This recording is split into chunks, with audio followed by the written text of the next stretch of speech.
want this to happen. And I'm happy. I give thanks to God that this today. My brother, if Temalo whatever is going on is beyond me.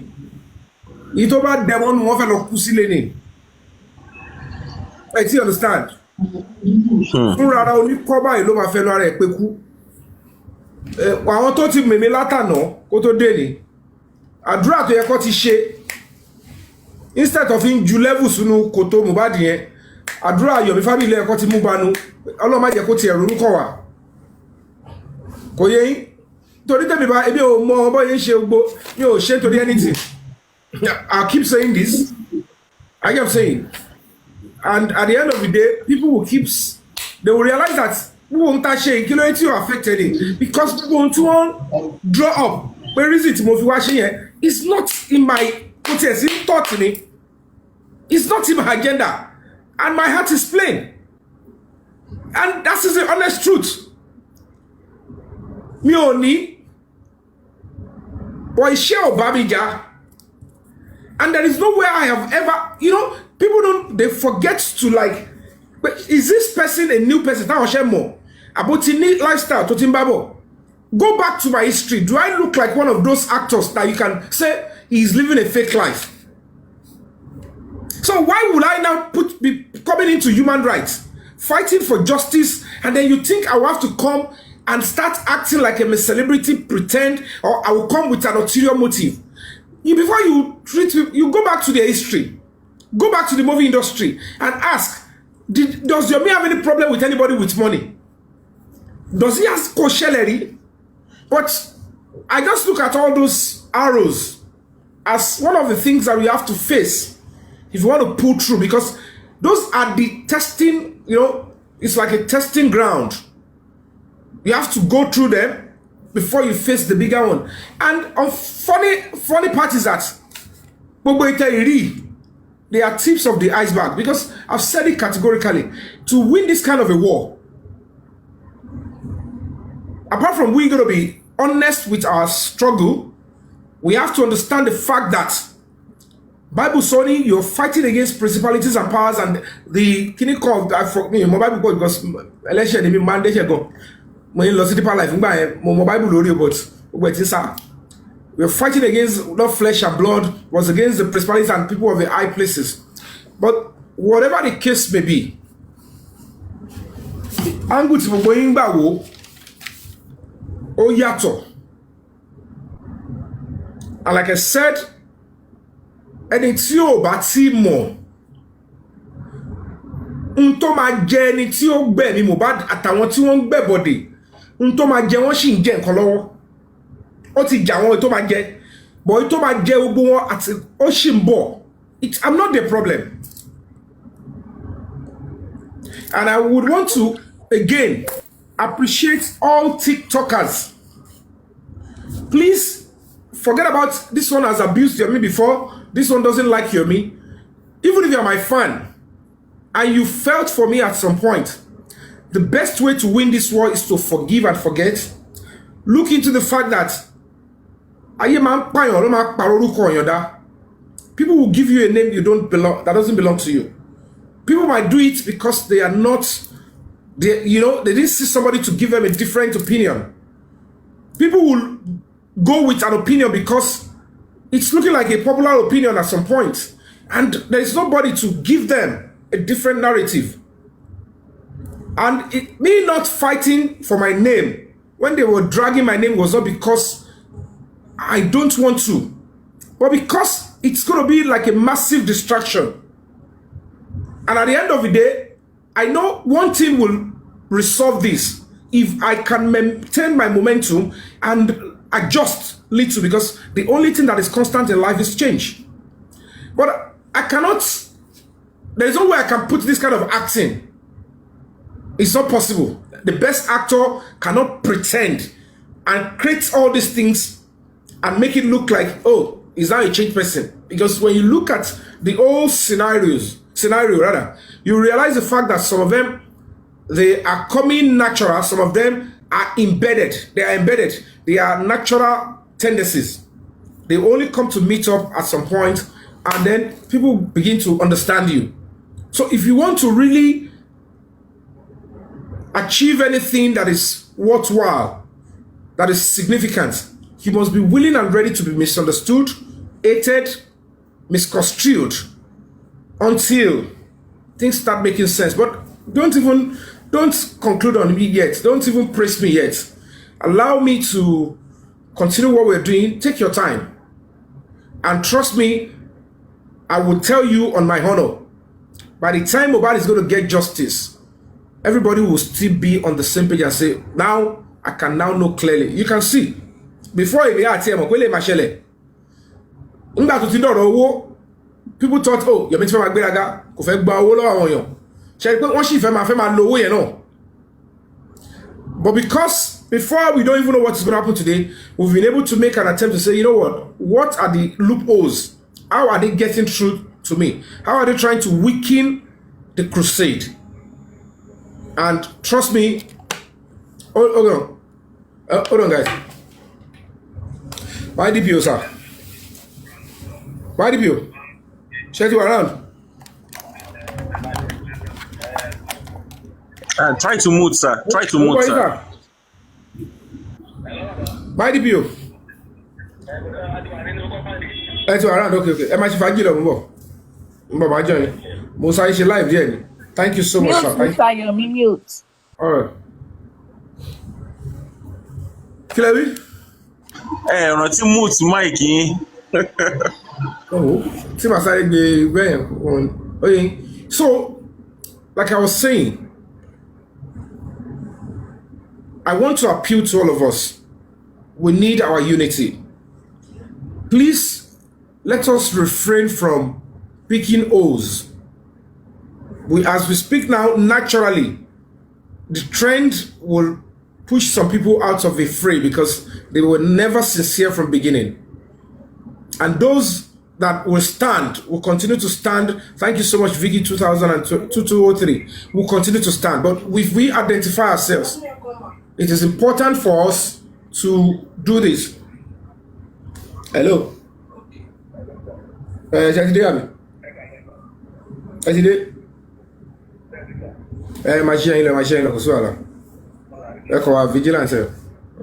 Okay. Do you understand? You know, I have to keep, sorry, I have to keep doubling up on, because this old stuff they're trying to do today is very funny. And by the way, it's more than funny. It's more than funny, Mr. Yomi. More than funny. More than funny. But whatever it is you are doing, I'll just keep it secret, like, I know you're a man of yourself. I believe in you so much. And people believe in you a lot. A lot of people believe so much in you. And we are not giving up. You are the one at the front here. You are the one in front of the battle. Everybody believes in you. And nothing is going to happen to you. By God's will, inshallah, nothing will happen to you. Nothing bad will happen to you. I believe so much. To be honest with you, Fire Force, let's be honest with ourselves. Even if there is anybody that felt like, what is Yomi doing? Let's antagonize everybody. When I started when I came in, everybody embraced me. I got carried away with the love. I'm just going to appeal again that I appreciate the love, but let's avoid, if you are truly fighting for justice for Mohbad, you can see the path I am going. Let us avoid trying to derail me again. Oh my God. Thank you so much. Thank you. This makes it look beautiful. Thank you for gifting. Thank you for your lion. Thank you so much. Thank you. As you can see now, this is a proper direction we're facing. And if we are one together, if we focus on this together, and we're not looking at what are Yomi's loopholes, what are his mistakes, let's start celebrating his mistakes. We'll get. I'm not saying don't criticize me constructively. Constructive criticism is welcome, because even if you say Yomi is leading, or Yomi is part of us that is leading, I will still need pieces of advice.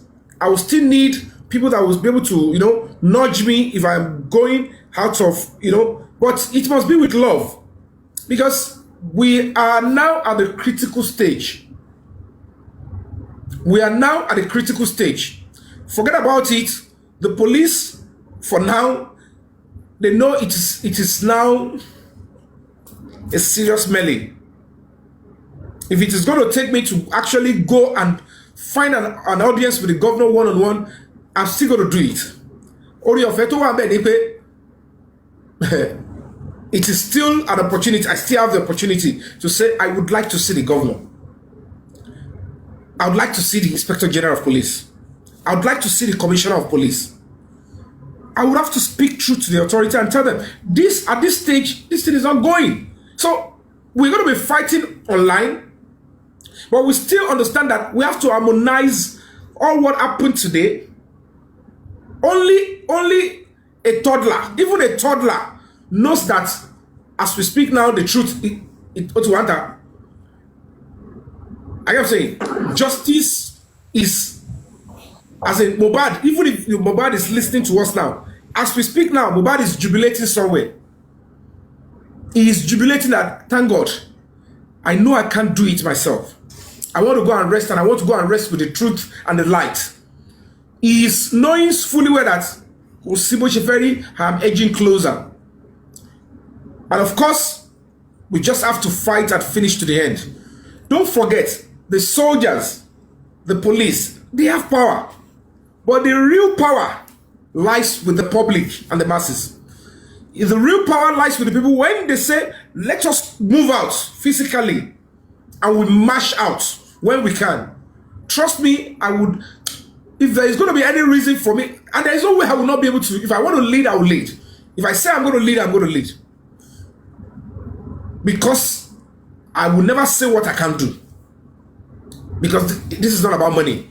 This is about the soul of this country. What concerns your child, my child, your daughter, your son, your neighbors, your relatives. Hey, labor, open your eyes. This battle, this Mohbad's battle is about you. This Mohbad's battle is about the daughter of a policeman that is brilliant, but somebody is about to take a life because he is unnecessarily uncontrollable.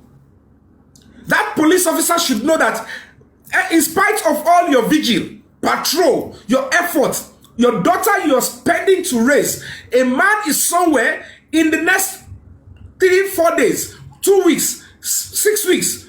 The man will want, the woman will take his life alive because the person cannot control his emotions. But if we nip this in the bud and we face this head on, the signal, because it's a global, it's a national matter, it's a very good template. It will send the signal and say, don't even dare. And at that point, the person will not even know whether your daughter is involved. He would just think, no, don't do it. The society will rise up. The society will rise up.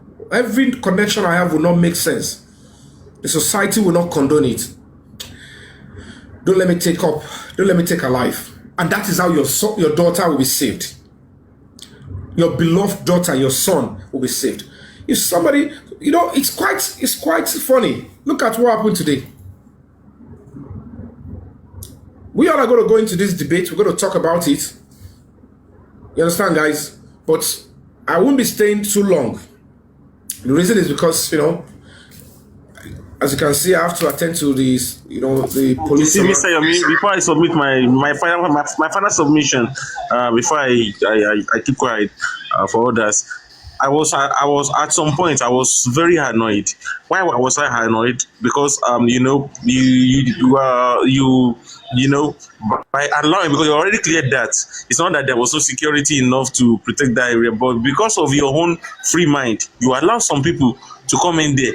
You didn't expect what they planned. You never expected that. Let me explain to you. Let me quickly teach you this now. Do I teach you? And please learn. Security is not physical. If you station a police, the reason why there are so many armed robbery crimes is because most police officers, they station themselves and keep a roadblock. If police are patrolling, when you don't know where a police can be, to actually commit a crime and escape will be very difficult, because if you know, oh, they are in social place, they are in social place, they will map out, they will move, and they will beat them. But person that you don't know where they are, how do you want to plan and map out? So basically, I said to everybody, including my own, I said, let's make it plain. Don't let them see any security. I was not even expecting, to be honest with you, I was not expecting Adura or Mohband. But I know certainly, I thought some people will come into the hall and want to ask stupid questions and want to make a mess. I thought it was just going to come from the audience, they will pretend they are journalists or something, and they will be asking questions to, infuriate. That was what I expect. Of course, this is Radisson. They can't, I said, make it blanket, make it very opaque. They must not see. But embrace up.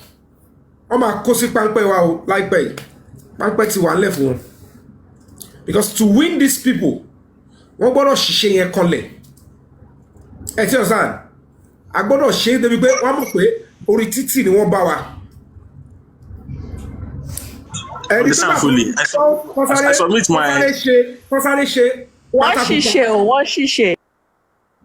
Mo sáré fẹ́ fún wọn pé ọ̀gbẹ́ni wa Yomi Fabiyi ń sóyìnbó, òun sọ Jermaine, òun sọ sacrosanct. Igbobi lèmi lọ o. Igbobi college mo lọ. I was a prefect. Wọ́n máa ń pè mí ní prefect àwọn ọmọ ọ̀tá. Bros Okon, a ní prefect àwọn ọmọ ọ̀tá. Nígbà tẹ́mi wà school, èèyàn méjì mo lè bá méjì at the same time. Tó bá ti wò kórìí ẹyí, ọmọ àtẹwà ni. Mi ò fẹjọ́ wèrè. Yà bọ́ sórí field. Ọ̀ka bọ́ sórí Wembley. First to court ni. Let's go there. Mi ò fẹ́ kí ọkọ̀ máa ṣe kí ni. Ó rẹ́ mi jẹ. I'm an activist. I want to fight for people. So, láti Ṣómólú, Igbobi college. Ọmọ kò wà nílẹ̀. Ká bọ́sì ń táwọn fúlò páwọn fojú rí. Òun ló ń pè kó wà nílẹ̀. Tó bá ti dánwèrè yẹn wò lẹ́lẹ́kejì. Ẹ lè bá wọn káàánú o. Ẹ lè bá wọn kẹ́dùn o. Today, they are small fries. Nobody will pity them, or nobody will pity them next time, Mr. Yomi, because they did not. They act something bad planned. They act something terrible planned today. But eba pity one next year, and them are in the different form. Gbogbo ayé ti rí pé wọ́n wá sí territory mi, wọ́n trespass, mo the container. Yíyọ ẹkùn tó jókòó o. Ntẹ́mi gbégún wọ́, ó kọjá gbogbo pátápátá wá ṣe yẹn. On a very good day. On baby don't wait here. A lot of law you know for you. On baby don't wait here. I know they give chance for anybody. That way, nobody. Don't try, they won't try. Don't ever do one. And they go for the social media. Kema lady, kema leka, kemu oruko mi, ke you send there, you so do. Everybody feel me like emo pe. Yemi, what's up? Kudos to you, Yomi. So kudos to this job today. I'm really, I just want really, so I'll give you 100%. Today, I rate. Thank you. Make my day. Thank you. Okay, just deliver more than delivery. What do you say about today? Shout out in to 1 you. minute. A kisses. I blow it to you. A kisses. Shout out. Right. Thank you. Thank you. Thank you. So what do you take from it? What do you take from me? Oh, I've learned a lot. You see, all these shenanigans of the mother of the deceased, put it aside. Gbogbo kan tó ṣe yẹn. No, wọ́n ti ní kọ́ nígbà tó ká wọn lára wọ́n ní kọ́ gbé Wùnmí kọ́ gbé everybody jáde kọ́ kúkú kọ́ arrest.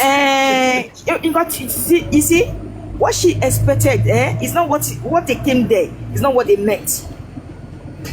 What they came there to do is not what they expected. They thought that maybe they could have a one-to-one contact with you to let you change your narrative towards Adura. But you kept nailing it. That it was Adura that is broken to. You can see the guiltiness on all over Adura's body. No, it's quite glaring. Everybody is seeing it. Gbogbo ìtẹ́ rí lórí TV. So there's nothing to hint. I saw him first. Keep on hammering on your spot of nail. Don't erase your leg off it. That's what I could say. Keep it up. Kudos to you. God will continue to strengthen you. In fact, you really prove the activities.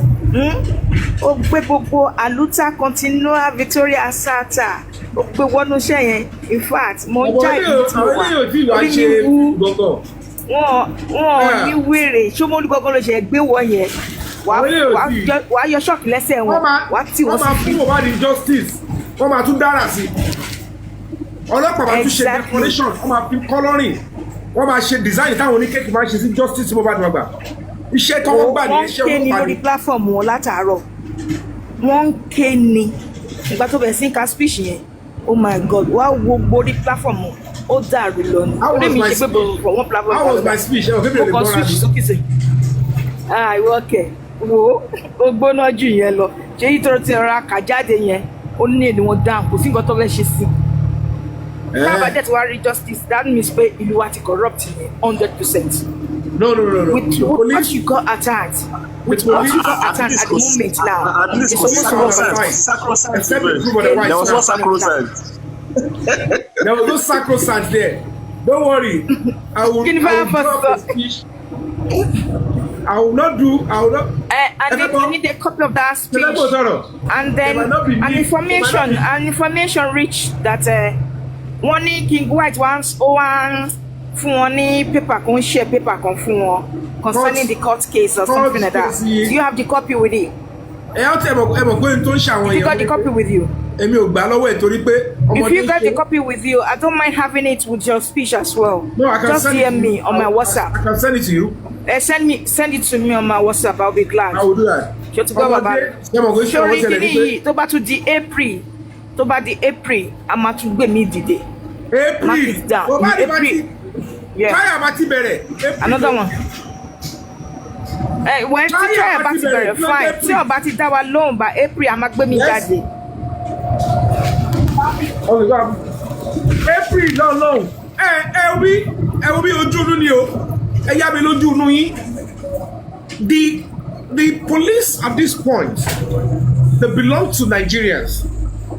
The police that I know that we are working towards to keep getting better. I'm a stakeholder in the Nigerian police force. I want it to get better. I want the lives of police officers to get better. Their welfare should get better. But of course, they will have to, at this point, manage the frugal resources and maintain the status quo that they will deliver justice to who deserve it. Mohbad deserves justice. I would never be quiet if they will rob denial of justice of Mohbad on Nigerian police. Because I would never. If I should keep quiet, if I should allow them with this obvious and blatant evidence and pathway, it is something waiting for my son and daughter. Ẹnikẹ́ni tó bá ní pẹ̀lú gbogbo ohun tó ti hàn sílẹ̀ òun wá fẹ́ káwọ́rọ̀ òun fẹ́ dákẹ́ kí wọ́n wá sọ pé wọ́n lo Nigerian police láti deny Mohbad ní justice kọ́ wá dá padà lọ súnulẹ̀ kó sí pẹ̀lú irọ́ àti òkùnkùn lẹ́yìn tí a ti wú òkú ẹ̀ jáde kó fi fojú rí òótọ́ ohun tó máa ṣẹlẹ̀ sọ́mọ oníkálukú láti dákẹ́ sí. ẹ̀yin ò lè wáyé he must get the justice that's a lie. àfi tó bá jẹ́ pé kò sí àwọn abiyamọ ní Nigerian police. Àfi tó bá jẹ́ pé kò sí àwọn tó yẹ kó wà ní ẹ̀yọ kan. Àfi tó bá jẹ́ pé kò sí àwọn tó yẹ kó wà ní Nigeria police lọ́wọ́ àbẹ̀. Then we don't need to give them any police officer any respect. We will continue hammering our nail on the spot. So we will continue hammering our nails on the spot. You know what I wanted to advise you on regarding to the IG in Abuja, please, anything that you wanted to send to Abuja as a petition, let it be with you, because I could see that some bloggers, they are taking your speech ahead of you, but that's what deliver daily. They can never be like you when it's not your me, it's not your me. Finance came. Yes. The advantage of the World Press Conference. Advantage of the World Press Conference is to project these positions that it will get to the appropriate quarters. No, get the point. Nǹkan tí mo sọ bó ṣe máa ń sọ̀rọ̀ ní orí show ẹ̀ ń sìn tó máa ń sọ the next step tá a fẹ́ take tó máa gbé sí àárín gbogbo wa tí gbogbo àjọ máa argue over it. Ìyẹn ni mo ń sọ ní lórí. But Annie, you need to understand something. I want people to understand those mistakes that I made. Alákọ̀ọ́kọ́ náà, there is key information that I would never share, and there was no point I shared them. They will tell me call Rimbe that looks like a little bit excess information was because people are making me look like I was lying, and people are inviting me to this place, and I don't know who is trying to probe me further. One ma tọwọ́ bọ̀ mí lẹ́nu kò sí bó ṣe ní sọ̀rọ̀.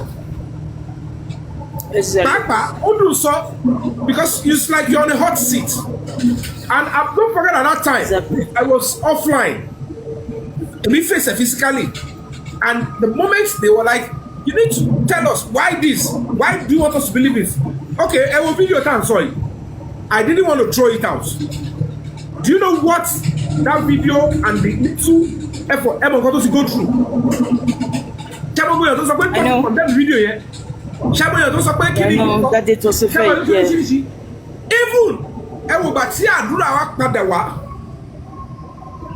I was vindicated. No surprise of him saying that he has a full of the videos.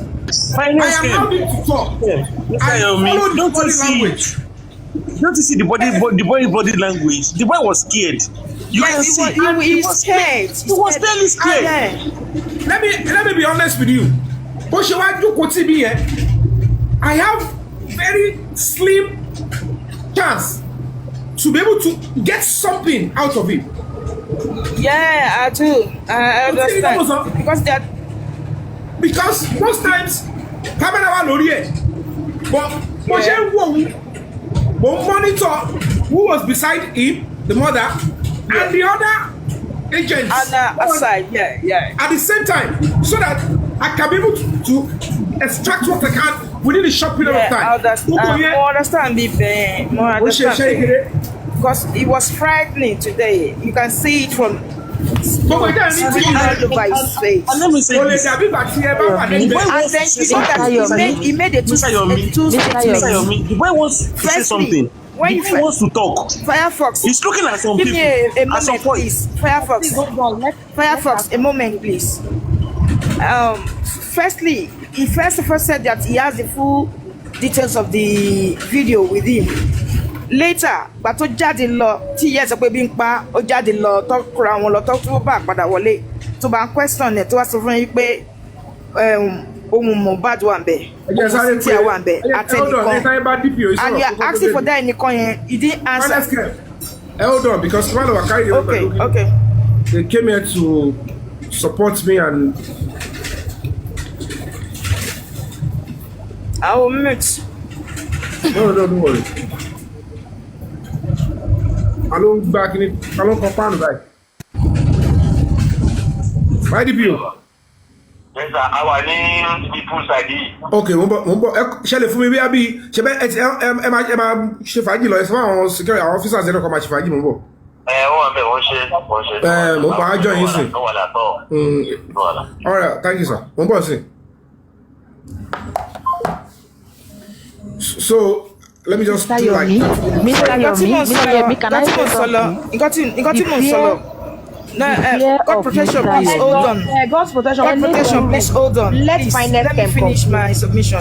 Sorry, So the second time to Wale to mention Cynthia at the third person, you keep asking him that what's the name of the third person, that he refused. That was when he changed the time where and the date that it was 3 years back video. Wípé ó wà ńlẹ̀ kò tún sí lọ́wọ́ òun mọ́ ó wà lórí phone ọwọ́ Dàmọ́lá. That's what he said. But initially he said he has the phone, the full video with him. When you now said that can he play it, they call him out. Whereas on the TikTok line. Wait, listen. Yomi, let me land. Lórí TikTok, àwọn ti team wọ́n ti ń pe King White wípé kó call ẹ̀ out. Bó ti ń sọ̀rọ̀ jù. Nǹkan tó fi bọ́ síta nìyẹn. Ṣé mo pé wọ́n wà lórí kíní o kàn wo environment lọ àwa làwa ṣọ́fù kiri orí internet to see how tí gbogbo ẹ̀ ṣe ń dàrú. Kò sí bẹ́ẹ̀ ṣe fẹ́ ríran tó ẹ̀ lè ríran tó. What I want to tell you is this. The right thing for them to have done, if you try to cover our little one, at Olopa, at the intelligent community, they are observing that live show. So they all have Now, this is it.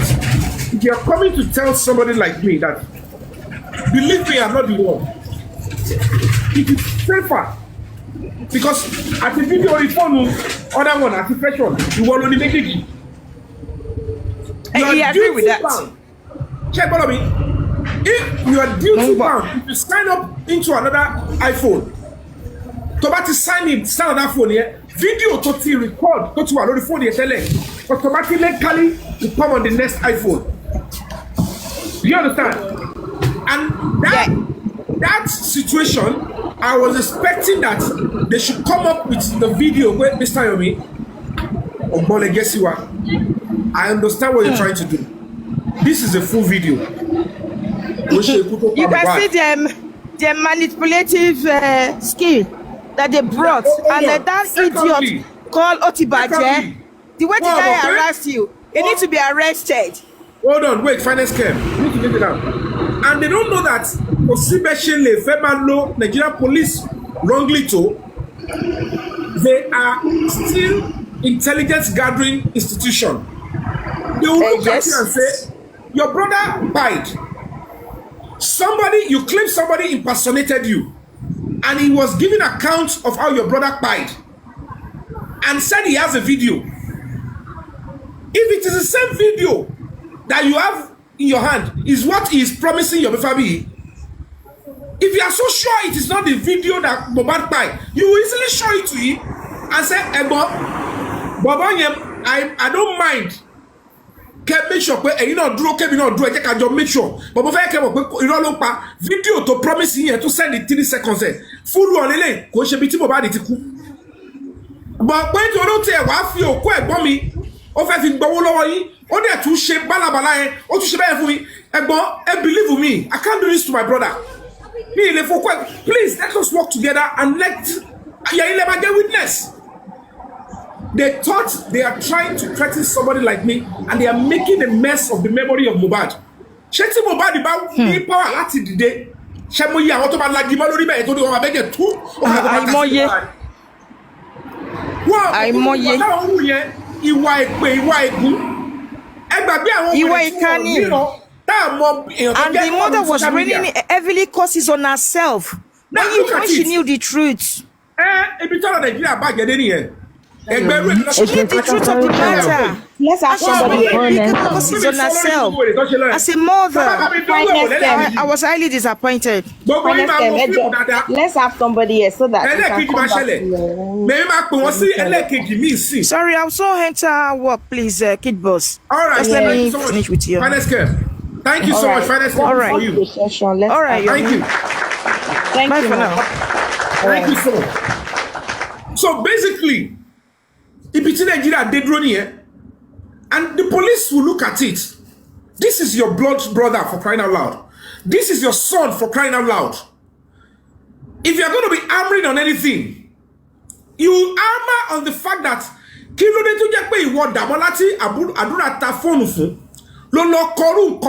you wrote such a thing about the demise of my son, about the demise of my brother.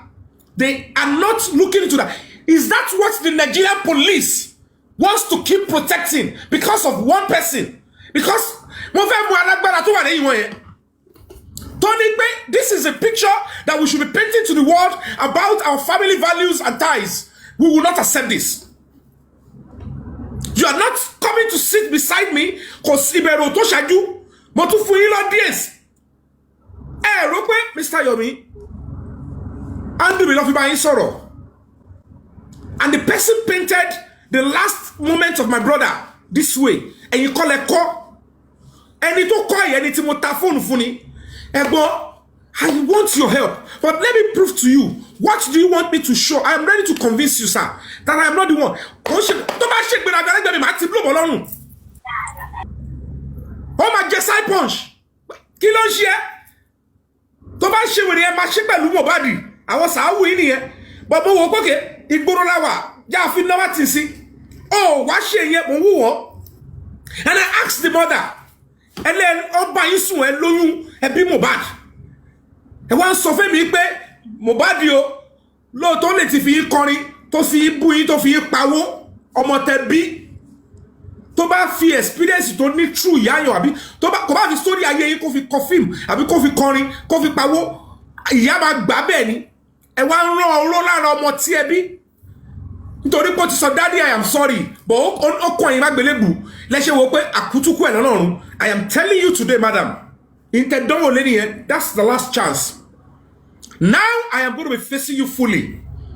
Mo tó pè pé Yomi Fabiyi mo sọ ní orí àfikẹ́ lọ máa gbé inú rí fíìmù tájọ kó sí lọ bá àwọn babaláwo yín wá sọ pé bá má ti jẹ́ kí Yomi a ní kẹ́ ṣàdúrà kí Yomi kó bá ti ronú sí mọ́ ṣàdúrà ètò lọ́rùn ojú mọ́ ìtẹ́ ti ṣe mistake. How can you as a mother sit beside me and you're not concerned about the fact that why would Mohbad's friend use Adura's TikTok to say, that's the fact that we all know it's a mess, is a lie. They are only trying to, try damage control and escape route. But let's see them trying to make a mess of themselves.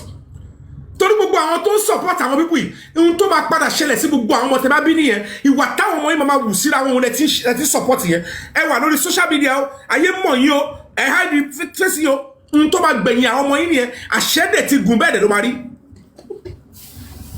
Because if you don't have gunshot, ni wo pé èmi kọ́ ni mo generate message. Èmi kọ́ ni mo wá bára mi pé I want money. Èmi kọ́ ni mo send the short video síra mi.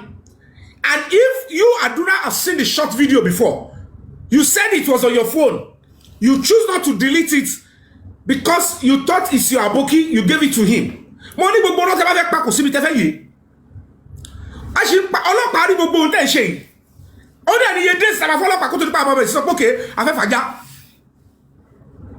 the end of the day, you now choose to come to sit beside me to want to tell me about how the Emikadimo explaining ending Mohbad. I did not explain or use the end of Mohbad to want to collect money. Nitiju, you are spreading gibberish. Ẹni tẹ́ pé tó wà ní camp yín tẹ́jọ́ ń lọ papọ̀ tó ti jẹun lọ́wọ́ Mohbad is sending message giving a narration of how Mohbad died. Okay, this is how he died. He thought if he narrates how Mohbad died, he can make money from it. Instead of you to be concerned about that how can you do this to Mohbad? Instead of you to be honest and say, Mr. Yomi Jebi, ẹni tó jẹ tó mú tó gbẹnulé Mohbad tó wá ń fi ìgbẹ̀yìn Mohbad tó wá fẹ́ fi swindle yín and putting up this kind of a narrative about the end of our son, of my brother. That is where our anger is. We need your support. But I want you to believe. What can we do to convince you that it is not Adura first? So that we can now, when you're convinced, we'll face this guy. That should be your enemy number one. And then you, Adura, you can always log into your iCloud, go into your video, and bring the full video, the original source. And say, Mr. Yomi, come and see for the benefit for the last. Mental problem. If you have done that, will I be insisting? The only thing I have done is you shutted me up.